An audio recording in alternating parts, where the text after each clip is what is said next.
বিয়ের দিন রাতে বাসর ঘরে আমার স্বামী আমার পেটে সেলাইয়ের দাগ দেখে প্রচণ্ডভাবে চমকে ওঠে এবং আমাকে সরাসরি প্রশ্ন করে, তোমার পেটে এটা কিসের সেলাইয়ের দাগ? আমার স্বামীর মুখে এই কথা শুনে আমি নিজেও চমকে উঠি এবং প্রচুর ভয় পাই। ভয়ের চোটে আমি আমার স্বামীকে বলে ফেলি, আমি এক গ্লাস পানি খেতে চাই।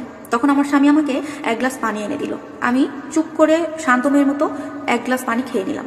আমার পানি খাওয়া শেষ হতে না হতে আমার স্বামী আমাকে আবারও প্রশ্ন করে বসলো, তোমার পেটে এটা কিসের দাগ, প্লিজ আমাকে বলো। তখন আমি কান্না করে আমার স্বামীকে বললাম, দেখেন, আমি আপনাকে বিয়ের আগেই আমার সমস্ত কথা বলতে চেয়েছিলাম, কিন্তু আমার মা আপনাকে আমার এই সমস্ত কথা বলতে দেয়নি। এখানে আমার কোনো দোষ নাই।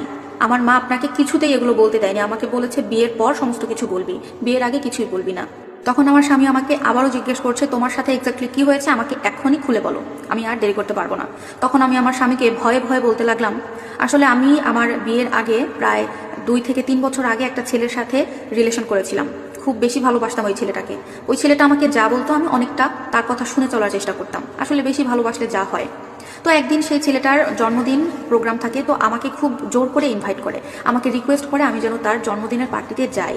এবং সেদিন আমি অনেক চেষ্টা করেছি না যাওয়ার জন্য, কিন্তু তার জোরাজোরিতে, যেহেতু আমার ভালোবাসার মানুষ, তাই আর কথা রাখতে পারিনি, ফেলতে পারিনি। আমার মাকে আমি মিথ্যা কথা বলে সেদিন সেই রাতে আমি ওই পার্টিতে গিয়েছিলাম। আমার মাকে বলেছিলাম আমার বান্ধবীর জন্মদিন, ওখানে আজকে আমাদের রাত থাকতে হবে।